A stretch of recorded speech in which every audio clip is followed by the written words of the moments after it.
I'm really glad to be here, and I want to thank Professor Bowman and Dr. Kyle Barrowman for inviting me along. My paper is still in development, I would say. I'm still researching some of the thoughts and notions that I'm about to present in this short talk.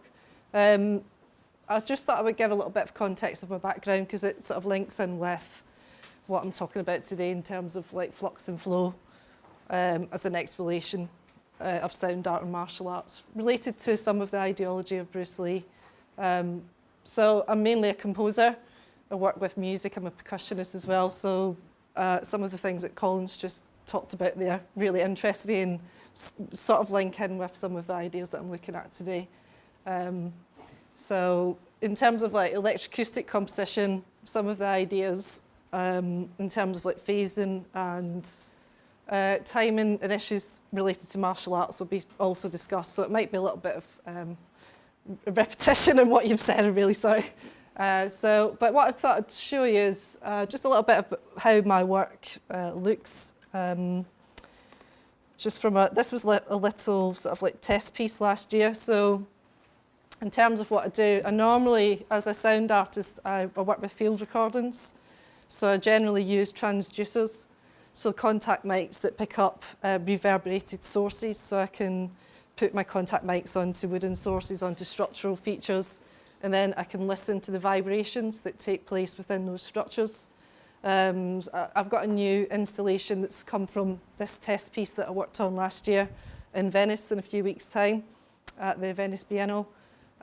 So it's just a sort of reworking of these ideas. So the sound recordings that I've worked with use this sort of term called reduced listening. So when you go into the visitor is really important to my work. So like you involved in the process is just as important as me processing the music live within the space and the visuals. So the source of music that I use, the software is called Pure Data and GEM, which is a visual and open source technology. So over the sort of first couple of years of my PhD, I had to learn how to use the software. Why did I use it? Well, first of all, it gave me the freedom to do what I wanted to, because some of the technology as a musician can be limited. You know, if I use packages like Pro Tools or Logic Pro, when I'm recording instruments or I'm recording sounds, there's certain limitations in what you can do. It's not to say the software's not got the technology for me to then use it in a different way. But with something that's open source, I can recreate, I can build patches or build the type of environment that I want to use and work with to manipulate. So I don't have to constantly update the software and buy new software. And it just works really effectively for the work that I'm doing. So this piece was done in a sort of like open exhibition space last year. So you'll hear people talking in the background, but there was headphones within the space.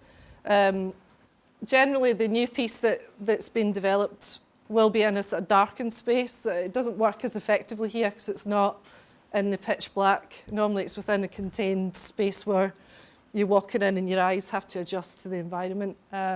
So like when I was saying how the audience becomes part of that is like looking, you'll be walking in between the draped materials and the refracted visuals that I'm projecting from a hidden space. You won't see me in that at all. I'll just be manipulating things live in terms of the sound and the visuals. So I'll play a tiny little bit of it just to let you see.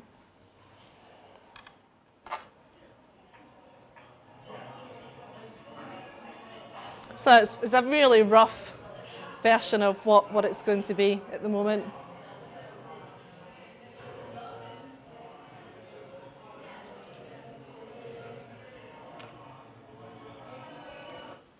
And the actual, the music composition from what I've used, talking about phasing, diffracting the sound, there's a thing called fracturing, which is used in electroacoustic music to disperse the sound. So in terms of rhythm and being able to manipulate the sound in the space, it's quite useful for me to then, and I don't know if anyone's aware of electroacoustic composition processes. Like normally it has multi-channel speaker setup, so sometimes you'll have 128 speakers in like a large theatre space. Like some at the front, some are in the ceiling, some are underneath, and then you have like octaphonic setups round about you.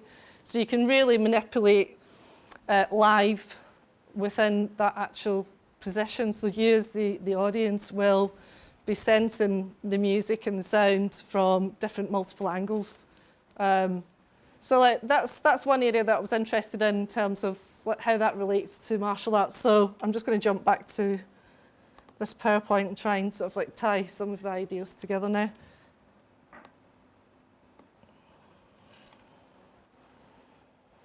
So this is a well-known quote, I think, from Bruce Lee. I feel I have this creative and spiritual force within me that is greater than faith, greater than ambition, greater than confidence, greater than determination, greater than vision. It is all these combined. My brain becomes magnetised with this domination force which I hold in my hand. So the link for me is between being a Wing Chun practitioner for the last 10 years. When I was younger, I studied Shotokan karate. But the sort of deeper essence of it is, like someone's talked about it, the traditional forms versus the conformed, non-conformist style. I think there's a sort of like key balance between the two. So in terms of Taoism and Buddhism, I think that these sort of like lineages going back to people like Ip Man, travelling through different styles, are still really relevant and important. So I've talked a little bit about how I diffuse in the space. So electroacoustic music is talking about real-time manipulation and sound art and installation. It's a human digital technology interface. So talking about embodiment, technology becomes an extension of the body as a tool. So when someone else earlier, I forget who it was, we're talking about Wing Chun or Jeet Kune Do or any martial arts style as a tool, then it's just the exact same principle. The technology is an extension. So I think that relates to when you're studying any different style. You would study the hand techniques probably, and then you learn as you get more accustomed with the styles, like in Wing Chun, the butterfly knives, eskrima, kendo, so that it becomes an extension of your body, so you should be able to flow with those, with the technology or with the objects themselves, if it's martial arts based. Like I said, I'm really interested in how sound art work is experienced for the audience as well as the performer. And martial arts generally doesn't involve just one person doing a singular thing. It involves the connection with another person or persons. So that became the sort of like links in my earlier sort of like ideas. I've been looking at the work of Christopher Cox, and he's been looking at a thing called sonic flux. Because if you think about the way a martial artist moves, when we get down to the actual movement dynamics, the fluidity, we're looking at molecules in small, invisible to the eye areas. And reduced listening sort of like crosses over with some of Christopher Cox's ideas. So he's looking at how can the sound's behaviour outside of the objects be in its constant dynamical flux. Is it a liquid form? Is it a solid state? And it's been argued by a lot of different philosophers, been argued by a lot of musicians and composers, right throughout from like post-Cagean thought, right through to the present day. And sort of like looking at some of these ideas, I've looked at other philosophers' works as well. So in capturing it through technology, is it a fixed form? I don't think it ever is, and like the post-Cagean sort of thoughts beyond that, even in film, is it a fixed celluloid media? Does it exist beyond being recorded? These are some of the sort of thoughts that I think can still be, like, so with the internet, with digital media, will it in like 100, 200 years still be there? So like, and I think our culture today at the moment, things are very quick, very fast. We see things, we scroll through Facebook, we scroll through different articles, does that information remain or retain to other media forms that have gone before it, and that will come after it.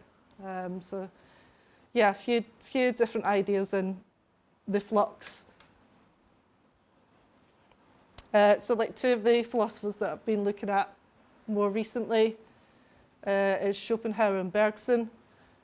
And in terms of Bruce Lee, I wanted to see how this area of intuition is a core to flow and duration within martial arts, within Moen music, and Bruce Lee's ideology more than anything. And recently, Slovenian philosopher Slavoj Žižek, his recent texts have looked at some ideas to do with the void. So that's something that will come in as I go through some more ideas. So yeah, so the two things, the two polarities, they coexist, don't they? I think we're always the two, if you want to look at it from I Ching or Taoism or Buddhism, some of these ideas like to do with opposites, they always bounce off each other. I don't think they're ever separate. So like in terms of like improvisation and chance procedures, that's something that I think involves martial arts practice as well, because you can never even if you're the most perfect person in kata form or whatever style you train in, you might be able to precisely do it, but in the actual space, if you're flowing with someone else, you're never going to replicate those same moves again. So I think that's always the change in flux. And I think that's what good martial artists really, yeah, you're talking about distracting the flow in martial arts. I think when you get to that level, you can really see how that push and pull comes into play. In terms of more improvisation and work, I like chance procedures to coexist. Just because I don't like things to be predeterminate, to have any specific outcomes, although I do like anything else. I know there's sort of like structures and the ideas behind what I'm composing or pre-composing and using those materials to then build together. So people like Cage's adoption of the I Ching, like using chance procedures, was really prominent from like post-Cagean thought.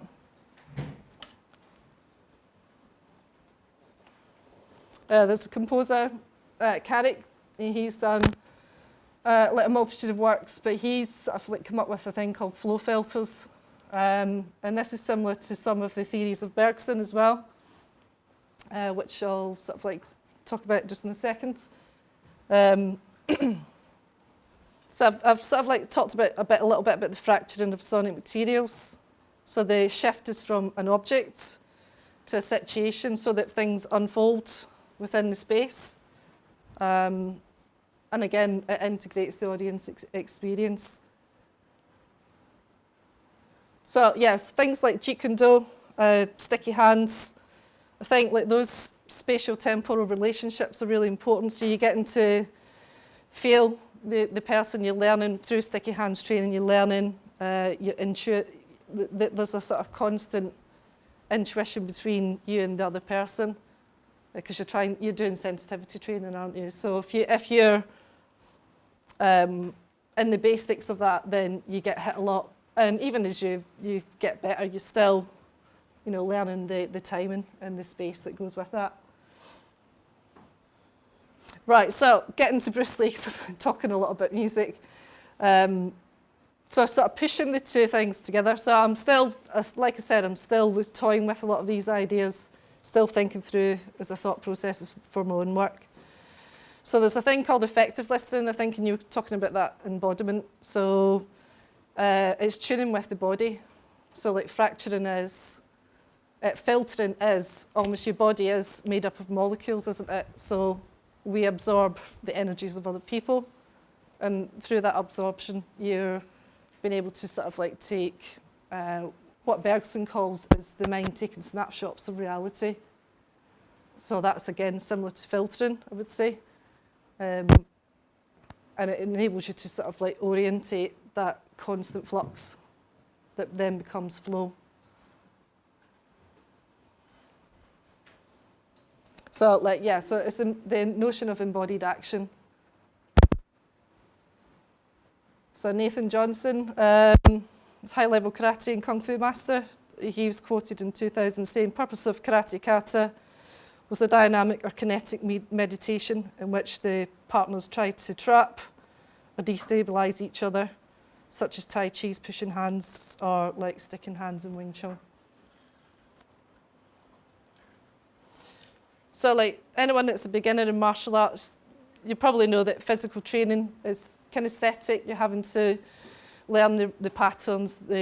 It's learning by replicating what other people are doing, and that experience of being with other people as well. But what's important to me is like trying to sort of see the relationship with what Bruce Lee was looking at in terms of this first quote that I talked about at the start.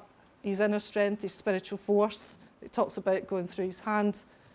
And I think that refers to Bergson's intuition in a lot of ways. So the intent to get to that state of mastery, maybe, or if it's it's normally an ongoing thing. Ip Man described it as locked limb, so that using your mind force to allow the Wing Chun forms to be something you don't have to, it's a subconscious thing. You don't have to think about it when you get to that level of mastery, which is normally Mushin or no mind. And it's autotelic, it's the here and now. There's the past and the present and the future are merged together.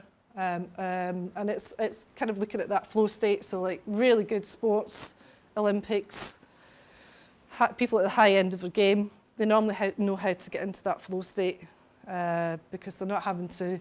And the same, like going back to like sticky hands, if I start thinking about something else, you're going to get hit if you're not present in the moment with that person. You make a lot of mistakes. So going back to Bergson, so I think Flux is an interconnected process. Intuition is an artistic creation, cognition from the inside. Bergson talks about the body as a living centre, and it's a centre of action. So I'm just going to finish with a Zen sort of quotation called "The bird flies the sky, and the sky flies the bird." So it's integrated time, being time. So I think, Colin, you were talking about that really. So there's no separation between past, present, and future. So zero space, the void. So we talked about gaps again, Ma. These are all really important concepts. So is Ma, the void, a state where flow state evolves? It possibly is.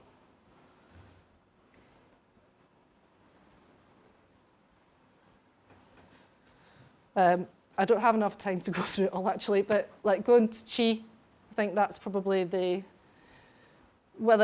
I don't know if there's enough research on Bruce Lee and Chi, but it's rooted in a lot of martial arts. And Ip Man used to spend, I think Eric was talking about this morning, an old video of Ip Man doing the first form, the little idea form, where he takes a lot of time. The Fuxao, he does like when he's in stance, he takes over an hour, and it's not a fast process.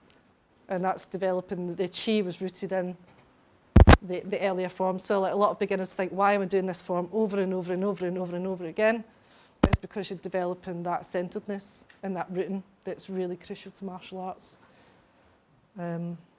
So I'll finish with, it's neither got a beginning nor end. Original destination, it's always in the middle. I don't have a time to keep going. I'm really sorry. Didn't realise it was taking so long. Has anyone got any questions? Or? Yeah.